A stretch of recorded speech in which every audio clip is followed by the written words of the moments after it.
эти препараты. Из штаммов выделенных, ну, из местных штаммов выделенных, из почв, и вакцины делаем, пробиотики и вакцины. Как активно спрос идет на эти? Есть в республике? Ну, хозяйства покупают. У нас да? в год где-то на 8 тысяч где-то. 8 апорта.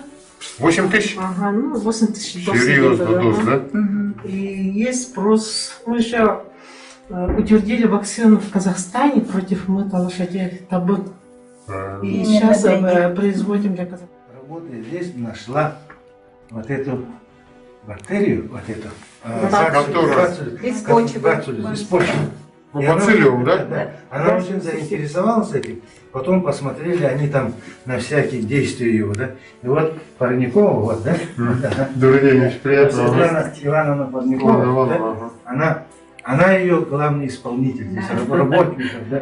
кандидат. Видите, как хорошо, Когда это, она то есть лаборант, поколение поколение да, она уходит. лаборантом была и так далее, вот, ага. И она вот, они вместе все получили вот эти штаммы, которые очень активны по сравнению с другими штаммами бациллюса по России и так далее. Наши активные заслуженные деятели науки России, Якутии, вот. Они вместе в тандеме, вот эта вся команда, производит вакцины. Это биотехнология. Вакцина — это высший пилотаж. Ну, да? понятно, да, это я И в курсе. вот, начиная с Урала до Владивостока, ветеринарные вакцины никто не производит. Да, я впервые Только мы. слышал. Да. И правительство наше только задумано. Сейчас новому председателю правительства поддержать нас, и республика наша станет биотехнологической. Ну, такой аспект, да. Все.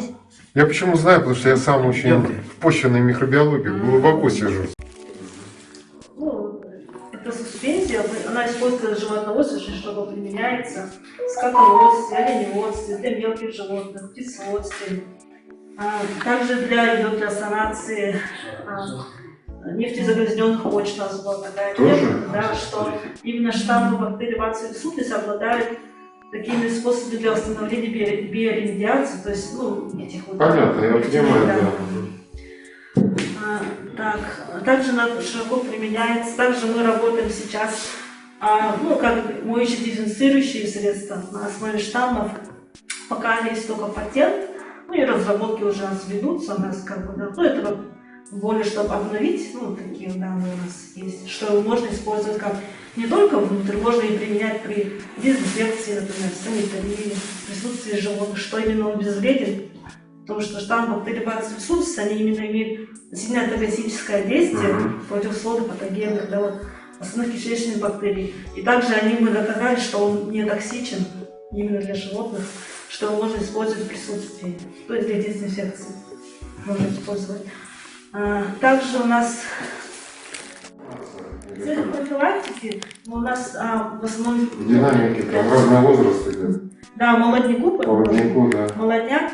Ведь важно иметь не просто производить, мы же многие в науке производим, а никуда не реализуем, правильно? У вас хорошо. Вот насколько рынок потребления, спрос есть на это? Спрос есть, да, но тут как 350 рублей же стоит, да? Сколько? 380. 380 рублей. А вот частник, да? Да. Частник, если у него много голов, да, он думает, 308 не может... А они сельхознадзор не может? Нет, нет, А 20, почему? не, 20, 30, это уже сколько получается, а он думает тогда, считает и говорит, а вдруг у меня сальмонеллезный аборт в этом году не будет, а вдруг у меня мыто. Когда посчитает. Ну, надо считать, и он это не понимает, что вакцина профилактирует. Он этого не понимает. Все равно вот разграниченные вирусные болезни, заболевания, на этой стыке можно было проработать.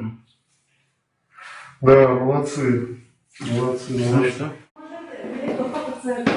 Что? Я вам показываю. При Сталине, если при Сталине что могли сделать? При Сталине Берии сюда проверять приезжали. Потом вот этого Топогара, председатель колхоза, который получил, его увезли в Москву, проверили, удостоверились, и он был у Тухачевского, да? Этим советником по земледелию, по выращиванию, потому что хлеб это же оборонка, правда? Пытаемся разобраться с заболеваниями растений, то есть попытаться их более-менее в порядок привести, то есть исследовать видовой состав, посмотреть, откуда они пришли. То есть у нас в связи с изменением климата, Да, вот мы об этом уже можем говорить открыто, что у нас климат уже изменяется.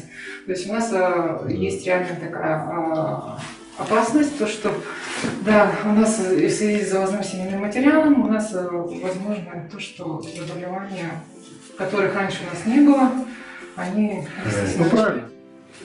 Наш коллега, известный ученый, директор научно-исследовательского института сельского хозяйства Республики Бурятия, Держапов Лобсан Занды Владимирович.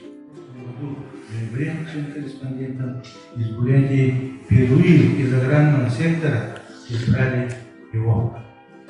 Впервые. Больше никого член-корреспондента ни Растон, ни Восканил, ни РАН никогда не был. Вот впервые из аграрного сектора избран наш уважаемый коллега. Учение Российской академии наук. Я считаю, что сейчас статья, когда меня подают, лаборатория архитектуры российской системы, мне сразу звонят, что за такая лаборатория, что за такое название. Мы объясняем, просто немножко эффект заманухи есть, но содержательная часть очень сильная. Хотелось отойти от традиционного хорошей экспансии бывшей нагрузки советского такого и прийти к более перспективному. Если вы вдумаетесь, то Запад, вот Япония, Европа, они на это очень хорошо. А Architecture, Plant System, они очень активно на это ходят. Ну и дикоросы, аборигены. Вот так вот. Что касается по структуре. Да. Можно почитать. При рождении двойни, тройни это молочь. Стричь не надо. Потребительские качества чрезвычайно высокие. Мы создали модельное стадо в Бурятинском районе, у меня сотрудник там, на острове солнечной батареи, все еще 53 головы. У нас сейчас спрос идет, мы на этом зарабатываем баранчиком. Сколько? Говорят, купить. Я говорю, мы не продаем. А с 8 месяцев там отдать, чтобы покрыть. А занимаемся, конечно, мы искусственным осеменением, я говорю, Венера. Я создал мобильную группу такую, из 3-4 человек, автобус, видели аборигенных животных для консервации. Я предлагаю, мы изучили рынок такой живот. У вас есть бараны чебурков, правильно? Я правильно называю? Очень с большой живой массой. Если попробовать нам совместно усилить вот эти адаптивные оптические функции, то это шифт. В Монголии и Бурятии ходят органи, кикибара, 164 килограмма, в Хакасии ахара ходят. Вот мы хотели такой арктический безводный кочевой тип вывести. Предлагаем поработать над этим темой. Изучили вашу институту по чебуку, фуцинку взять, монгольских забайкальских органий, диких ахаров с Хакасии и наших мясных, и попытаться такую более породную гибридную комбинацию сделать, которая будет, может быть, из зарядку подать, как мясной тип для арктических мерзлотных территорий. Понятно, что хакасская, дагестанская, саратовская и дагестанская порода у нас не выживет. Такое стратегическое партнерство хотел предложить. Есть. У нас этим всем занимается один человек. Заведующий лабораторией Батмаева, она защищается на следующем 21 году выпускную диссертацию по инфекционному заболеванию трансграничных территорий. Она одна возглавляет полностью, ведет все модельное статус. Ведем курс, наш объединенный ученый совет Академии наук. Там как раз он выступит и сельхозакадемию АГАТУ, разрушение ее по науке. Ну и мы отчет сделаем о результатах наших исследований. Он у нас новый, но свои исследования начинает вносить в программу дисциплины методы и средства проектирования информационных систем и технологий. Многие из вас знают, что благодаря разработкам и результатам интеллектуальной деятельности сотрудников инженерного факультета были внедрены и построены мобильные убойные площадки. И на основе этих исследований есть дисциплины, которые преподаются для студентов инженерного факультета. Пособия и монографии, которые применяются в преподаваемых дисциплинах. Университет участвует партнером образовательного центра «Сириус» совместно с Малой академией Республики Саха-Якутия по направлению агропромышленные и... Спасибо. Так, еще вопросы? Может, кто онлайн хочет задать вопросы?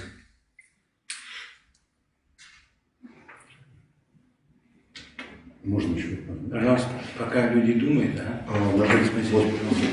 Ваши очень хорошие выводы, интересные. Вы призываете сотрудников, ну, я так понимаю, не только ИНИСХа, но, наверное, и Института биологических проблем хлорелитозоны шире участвовать именно во внедрении своих научных результатов в образовательную деятельность АГАТУ, верно? У нас в УСе и шире использовать, да, потенциал нашего аграрного университета для развития вообще нашего аграрного сектора. Но я отмечу одно такое. Вот представитель из Бурятии сидит, да, директор научно-исследовательского института. Вот он очень доволен, по телефону разговаривает, что у них бюджет Бурятии утвердили 742 миллиона рублей. А наш бюджет Министерства сельского хозяйства далеко за 10 миллиардов рублей. Но почему-то, да, почему-то бурятская говядина у нас здесь. Почему-то бурятская тушенка, бурятская,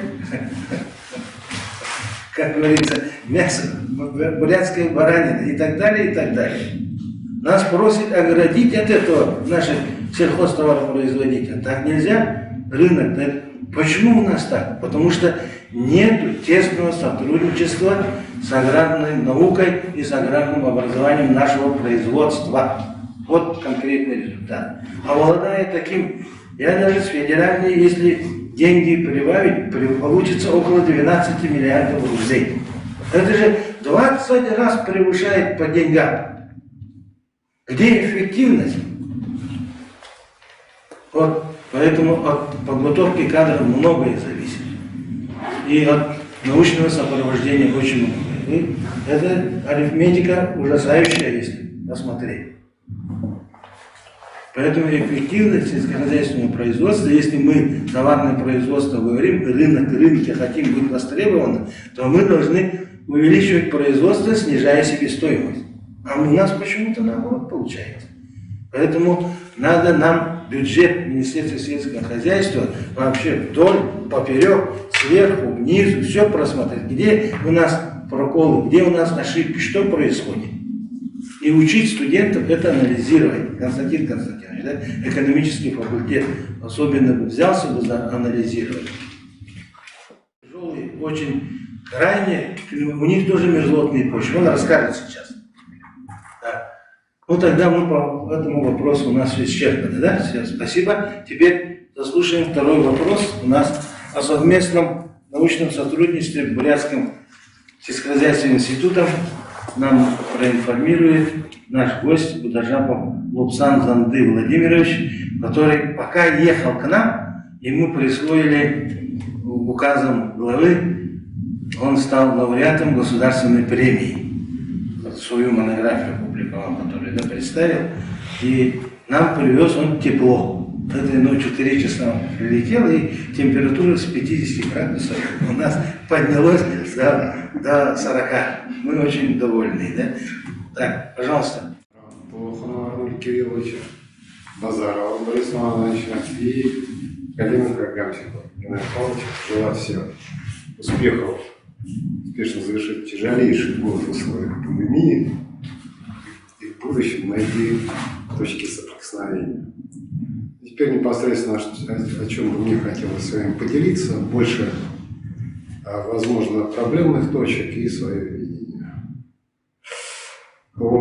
Сейчас наш институт, так если стратегически рассматривать, мы оформили такую тему, звучит она так: риски и прогнозные сценарии функционирования уникальных биоресурсов в Байкальской Сибири на фоне климатических треков 21 века. Звучит это так. Значит, что подразумевается под рисками? Где участие нашей аграрной науки, фундаментальной науки и сопряженных коллег? Риски, в первую очередь, это деградация почвенного плодородия раз. Второй риск – это глобальные, региональные факторы потепления. Особенно нас интересует такой фактор, как самоподдерживающийся фактор оттаивания многолетнего пласта вечной или многолетней мерзлоты. Третьи риски, которые связаны, это связаны с пирогенным фактором охраны, защиты и прогноза лесного массива. Такие три глобальных риска, на которых мы концентрируемся. Соответственно, этому прогнозный сценарий выстроен. Прогнозный сценарий построен в первую очередь на тех наработках, которые имеет современная наука. Надо признать, что анализ деятельности мировой и российской науки и успехи, можно сказать, какие-то некоторые попытки позволяют мне лично и нашему коллективу констатировать, что по факту вообще российская наука сейчас, как мне кажется, мы находимся в рамках мировой науки, да, там мы 5-е место пытаемся, но отдельные достижения заставляют задуматься, что по факту наука в физике, в биологии, в аграрной, медицине мы вторглись в такие глубины, что вот я так иногда думаю, что раньше это было, так сказать, доступно, извините за высокопарное, Господу Богу. Понимаете, вообще это вот так. Выразить, в частности, пример, допустим, я чуть ниже скажу, по геноклеточным технологиям, где мы пытаемся войти. Так вот, говоря об этом, мы платформу ставим в первую очередь цифру. Понимаете, учредитель наш, Министерство образования, науки и высшего образования, сейчас держит и Валерий Николаевич Фальков, когда в Российской академии наук первый заместитель Афанасьев представлял программу стратегического академического лидерства, там как раз стояла программа консолидации учебной и аграрной науки в виде национальных исследовательских университетов и академических институтов РАН. И как мне, причем программа рассчитана 5 плюс 5 лет. И вот в поисках этого мы, значит, своим институтом сейчас практически нашли, обозначили такой массивный университет, который сейчас является Национальным исследовательским университетом, Российский университет дружбы народов. В этом университете находится Аграрно-технологический институт. Вот. Я лично встречался 2 недели назад с ректором Российского государственного университета, это Ястребов Александрович, он 35 лет, доктор юридических, экономических наук. Мы обговорили платформу взаимодействия. Так вот, эта платформа зиждется на нескольких позициях. В первую очередь, это цифра, в общем понятии. Что подразумевается под цифрой? По проблеме рисков плодородия. У нас в Бурятии есть уникальный длительный полевой опыт, 55-летний, единственный в мире на каштановых почвах, где целый комплекс показателей плодородия. Так вот, за 55 лет все физические, химические, химические, климатические, продуктивность, рост, и все это сейчас с помощью университета классического бурятского мы там создали группу из магистрантов по рутинной работе оцифровки, но прогнозный сценарий дальше. Вот эту работу ведем по цифре. Вторая работа большая по цифре. Пытаемся выйти на климатический мониторинг, контроль, скажем, это больше касается вот именно, как мне кажется, вот с якутским низком, и здесь Ирановский институт расположен на Якутии. Вы понимаете, вы все, наверное, слышали уникальную модель Искимид, которую на Речке создали. А помните, прогноз на 2500 год идет по климатическим ресурсам. Не помню, один из них Ульрих, я так немножко посмотрел, но уникально, мне понравилась эта модель, даже если мы отбросим выбросы все углеводородов, СО2 от всего-всего, то уже точка невозврата по потеплению пройдена.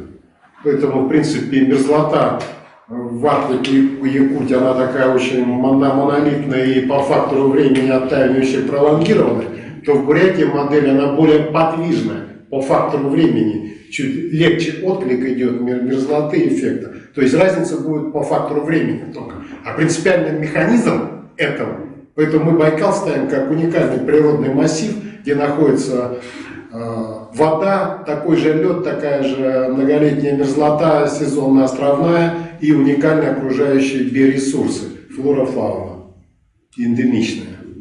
Вот это такой подход по цифре. И третий подход по цифре – это лес и риски, связанные с пирогенным фактором. У нас есть карта всех очагов возгорания за последние 50 лет.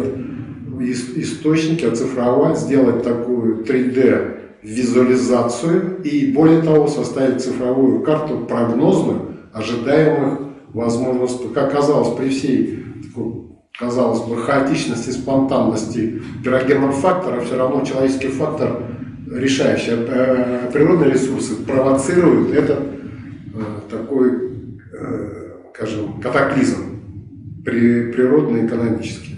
В данном случае на территории, скажем, Байкальской природной территории. Ну, соответственно, этому, значит, мы выстраиваем сейчас, вот буквально и работали, все это зиждется на такой платформе наших специалистов, я вот не сказал, у нас коллектив общая сложность, небольшой коллектив, 53 человека, 8 докторов наук разного профиля, от сельскохозяйственных до физико-математических, биологических. Вот такой имеем обширный спектр, 15 кандидатов, 2 PhD. Так получается, на каждого доктора наук 5-6 кандидатов наук, такая очень ударная группировка, такая очень мобильная, которую можно переформатировать с плодородия на почвенный климат, с климата там, на другие, на лесные вещи. И очень стратегическим ресурсом, как мне кажется, мы могли бы взаимодействовать, это аборигенные животные и ресурсы. Криобанк, криоконсервация, как генофонд перспективных будущих, скажем, биоресурсных объектов, животных, растительных и так далее. Но тут два момента. По каким направлениям хотелось бы поработать. По одному мы работаем. Это первое крыло. Это искусственное осеменение. Мы уже работаем по мелкому рогатому скоту. За Уралом мы являемся единственным научно-исследовательским институтом на аграрном профиле, где мы работаем с новым направлением овец. Это мясное направление на основе породы Дорпер, трехпородное скрещивание, скажем, F1. И мы сейчас его тиражируем с прошлого года до пандемии. Это в Тыве мы 700 маток искусственного осеменения сделали. Это экономически очень оправданно, нагрузка на баран, сам понимаете. А за одну неделю 900 овцематок никто, никакой случайно спарил, то есть случайно не осел покрытие. Поэтому это очень плотно взаимодействие с Венера-Вет в Санкт-Петербурге, очень плотно. У меня в институте создана такая мобильная группа, которая в Забайкальский край, Иркутск, Тыва, Хакасию может спокойно выехать, провести в течение 40 дней искусственное осеменение местных. Такой эффект. Причем Дорпер – это порода мелкорогатого скота, которая не надо стричь. Понимаете? Канадский экотип, мы завезли из Германии, это 5 баран-производителей, приплод очень хороший. Я, к примеру, скажу, за 4 месяца 46 килограмм живая масса. При окоте, в день окота за час, двойня-тройня, ягнята рождаются при рождении 3-6 килограмм. Наш бурятская БУБ кило 800, 2200 и то это считается хорошо, понимаете? Поэтому энергия роста. И самое главное, потребительские качества этой баранины. Стричь не надо, экономика отходит, затраты, сбыт, там линька идет сезонная. Мясо не пахнет, жир встроен мясо, понимаете, потребительские качества возрастают. Да, есть моменты сложности, и так далее, но это уже не наука, а технологическая решение. Я больше научный сейчас. И второе крыло вот этого генетических технологий, это мы считаем технологию CRISPR. CRISPR-Cas9, даже если так, я думаю, многие знакомы. Это технология фактически будущего. Это генетическая терапия. На людях это уже практически сделано, но, понимаете, животные объекты – это уникальные объекты. Мы фактически можем тиражировать в различных версиях. Если на людях это очень, так сказать, этические моменты сложные, то на животных, вот я знаю, здесь овцы-быки есть, аборигенные чубуку, вот в Хакасии ходят архары. У нас на юге Бурятии, Северо-Монголии бараны арголитики 160 килограмм живая масса. Вы представляете, наши любые культурные породы, они, извините, раза в 3 уступают. И почему бы не создать криобанк генофонда, как по флоре, так и по фауне? Я думаю, в Якутии просто условия, просто мы можем объединить ресурсы Байкальской Сибири и Арктической Якутии. В этом смысле, я думаю, вот мне Леонид Николаевич сказал, скажем, лет 5 назад предпринимались такие усилия по линии, может, Академии наук СССР, тогда я, честно, не знаю, я так, может, и студентом-то еще был. Вот. Но хотелось бы не просто ренессанс сделать, а ренессанс более такого качественного, научного, современного подхода, когда мы можем иметь компьютерные симуляторы и виртуальные научные лаборатории. Понимаете, это, вот сейчас это обычная схема, я сам в этом глубоко сижу, моим коньком, кроме проблемы азота, является вот именно современные IT-технологии, прогнозные сценарии. Это же просто экспоненциальные такие функции, которые можно просто выйти потом на природу, в натуру и верифицировать их просто, получилось или нет, все природные риски. А то вот, как раньше мы, вот и Аграрная академия у нас тоже, и у вас не опыты хотят, выходят в поле, ждут весны, закладывают, осень, так и диссертационная работа по 10 лет. А сейчас же можно и зимой уже модельные опыты ставить. Сейчас технологии позволяют здесь все забить и осадки, и температуру почвы, и режим, все. Понимаете, и только проверить. И то же самое по аборигенам, культурным животным. Вот в этом направлении я вижу, и мы такой проект с Российским министерством дружбы. Сегодня 18 число, мы на прошлой неделе были в открытом диалоге с их коллективом. У них тоже есть очень, допустим, у нас совершенно в Бурятии никто не использует БПЛА, беспилотный летательный аппарат. Там прямо налажено, не просто летит, он сканирует, еще считывает древостой, растения, болезни считывает. Ну а мы болезни по-старому, пестициды, ищем диагностику. Я не говорю, что это плохо, я не говорю, но мы теряем время. Оперативность и точность исчезает, геопривязка исчезает. ГИСы уже обычные технологии стали, 2 ГИС используют, понимаете? И мне кажется, вот задача наша, я вижу в науке объединенного ученого совета по сельскохозяйственным наукам по линии РАН именно усилить составляющую IT-технологии и взять физиков. К примеру, я говорю, вот у нас есть сотрудники, вот, доктор физико-математических наук Хинчеев Валерий Ефимович. Мы с ним работаем по использованию холодной плазмы. Понимаете, физики, это же не уникально, аргон, это 4-е состояние вещества взять на что? Если изойти гипотетически, даже если гипотетически, а не фактически, что идет все равно глобальное потепление, типпинг-поинт уже, точка невозврата по климату уже прошла, ну фактически, то все равно надо адаптацию растений, допустим, если обработать плазму, мы уже семена обрабатываем, саженцы плодово-ягодных, понимаете, отклик живого мира, он намного будет сильнее, чем мы визуально оценивать. И второй подход – биологически активные вещества. Мы взяли отходы переработки, у нас есть небольшой цех такой, пилотный по переработке шкур там, от соболей, лосей, медведей. А вот это мездра отходы, которые выкидывают, есть доктор наук, технических наук Шалгуев Дмитрий Валерьевич, он оттуда выделил именно такие вещества уникальные. Это в виде раствора, суспензии, геля, которые мы можем покрыть против аридности, против мерзлоты. Это ведь наш мерзлотный климат, или, скажем, криоаридный климат, это в основном амплитудные колебания, правильно? Я так думаю. Не сам мороз, не само солнце, а именно амплитуда. Так вот, сдерживание амплитуд надо найти такой буферный биологический объект, как физическое. Вот мы один нашли плазму холодную, и второй вот это биологические вещества. Там до 20 аминокислот, макро-микроэлементы. Это просто не заметно, это как капсула такая из биологических составляющих. Можно много говорить. Мне лично очень импонирует технология CRISPR. Знаете, полидромные короткие укороченные участки, когда на людях это уже, знаете, дизайн идет, дизайн идет людей здоровых, умных, сильных. Ну, я грубо говорю, чтобы было понятно. А по животным это намного легче. Устойчивость к заболеваниям, к растениям.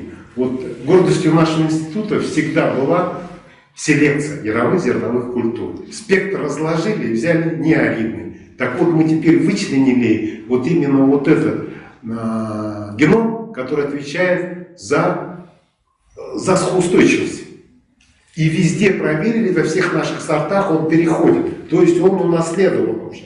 Но благодаря той селекции старой методы, не закрепленного гетерозиса, как сейчас, а индивидуальный, массовый отбор. Понимаете, вот мы уже на ОСТе же тоже, Леонид Николаевич, индивидуально, массово, чисто визуально смотрим. А сейчас же технологии появились очень сильные. ПЦР-технологии, это стало, наверное, особенно в условиях пандемии, закрепленного гетерозиса. Понимаете, и я считаю, что вот в этих направлениях, если бы мы объединили такие усилия, мы бы выиграли бы все. И наша такая сибирская, скажем, дальневосточная наука, мне кажется, вот в этом плане, я хотел бы, чтобы вот мы сейчас в Якутском НИСХе обсуждали эту проблему, кое-какие версии доработали, требуют доводки, в этом плане. И очень использовать я бы хотел уникальный криоландшафт. Якут, Саха-Якут и наш Байкал. Можно две версии поставить. Жизнь зародилась в условиях холода, где это все сохранилось, но холод это еще не вода. Я не оспариваю. В мире запасы пресной воды стратегически через 100 лет это будет дороже любого объекта. Так Байкал является тоже прародиной жизни.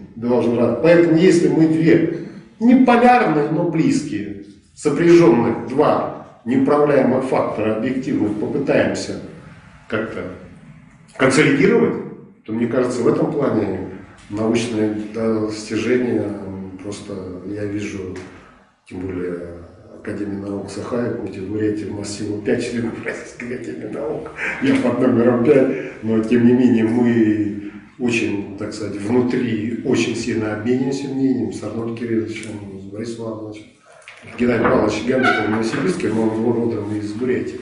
Поэтому он аграрным тоже, биолог-аграрным, очень сильном направлении стоит. И я вот в этом вижу. Ну, а что касается образования, по-первому, мы в Российском институте дружбы народов предложили им азиатско-европейскую модель. С чем это связано? Трансграничная территория. Понимаете, все смотрели на Европу, у них филиал там где-то на Кипре, я не знаю, где университет, они больше на Европу. Но сейчас, как первое лицо государства сказало, Россия будет прирастать Арктикой, Сибирью. Понимаете, и я считаю, это не просто прирастать, извините, плотность населения, перспективных молодых людей на азиатском континенте превышает на порядок, чем евро. Я не умаляю достойно.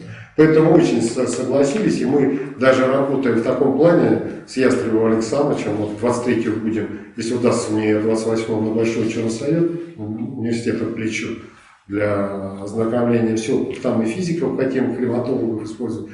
Просто вот такие ресурсы по взаимодействию, ведь вы знаете, программа стратегического химического лидерства у Министерства науки и образования, мы тоже все находим, там же ресурсы финансовые есть, несмотря на пандемию, понимаете? 240 миллиардов, ну пусть даже половину срезали, все равно это деньги. Они заложены, утверждены. Пусть они перейдут там через 2-3 года, это ничего страшного. Но на нас как раз задел времени, который нам позволит как-то консолидировать усилия. Спасибо. Борису Моисеевичу Шишингольцу, академику. Пожалуйста, Борис Моисеевич. Уважаемый наш гость, значит, мы очень благодарны, что вы, во-первых, к нам, значит, не только в Якутии, не только в Институт сельского хозяйства приехали, мы заехали в Академию наук, приняли участие в заседании нашего Объединенного ученого совета по сельхознаукам. У нас вообще в Академии 5 объединенных ученых советов, значит, это по физико-математическим техническим наукам, по медико-биологическим наукам, по сельскохозяйственным наукам, значит, по гуманитарным наукам. 5 объединенных ученых советов. Ну и вот в последние, я бы сказал, 1,5 года работа этих советов очень активизировалась. Значит, мы в июле как раз, когда был небольшой спад пандемии, провели отчетно-выборное собрание. У нас теперь новый старый президент Академии Василий Васильевич Филиппов. Я полагаю, вы его знаете. Он член-корреспондент Российской Академии Наук еще с 1997 года. Вот. Тоже такой зубр, патриарх, в том числе академической науки, я имею в виду Российской Академии. Значит, это энциклопедический словарь, но он на флешке. Ну все. Он на флешке, это удобно. Это удобно. Вам большой том с собой не нести. Хорошо. И наш такой вот памятный значок. Спасибо большое. Спасибо большое. Очень интересно было ваше сообщение. Я сам химик, химик. Вообще отлично. Как и коллегам, это было очень интересно. Я думаю, что сейчас с Леонидом Николаевичем вы самые тесные контакты. Да, постараюсь очень, конечно, обязательно. В том числе, вот, я еще главный научный сотрудник Института биологических проблем Кривенко-Зоны, который сейчас входит в ФИЦ, и Финский научный центр. И вместе с Институтом миротворения у нас как раз, собственно говоря, наши еще отцы-организаторы 70-х годов прошлого века организовали проект криохранилища. Вот как здорово. Леонид Николаевич, я думаю, что вам расскажет, может быть, даже вы съездите, если время будет, посмотрите. Так что контакты со всем нашим научным сообществом. Спасибо большое. Спасибо большое. Дорогие коллеги, дышите мне от имени коллектива Бурятского научно-исследовательского института сельского хозяйства с берегов Байкальской Сибири поприветствовать очень дружный, очень сплоченный коллектив Якутского научно-исследовательского института сельского хозяйства и поздравить с наступающим 2021 годом. К сожалению, уходящий год нам доставил чрезвычайно много хлопот. Хлопот научных, хлопот личностного плана. Хотелось бы, чтобы все это кануло в лету, и мы с вами с очень хорошей, надежной перспективой встретили Новый год. И в новом году мне очень хотелось бы, чтобы наши два коллектива сплотили усилия и попытались начать работу в несколько ином формате, в очень тесном научно-технологическом сотрудничестве. Мне очень видятся очень сильные моменты в якутском НИСХе, очень сильные. Часть работы у нас есть. У нас общая территория, арктические мерзлотные, у каждого своя специфика, но у нас общее одно – это наша наука, служение российской науке. И в этом смысле я вижу прерогативу дальнейшего очень плодотворного сотрудничества. Еще раз хотелось бы от себя лично всему коллективу пожелать успехов творческих, здоровья вам, вашим семьям, и чтобы всегда мы уверенно могли чувствовать и финансово, и интеллектуально, и технологично быть всегда на вершине современной науки. Спасибо большое.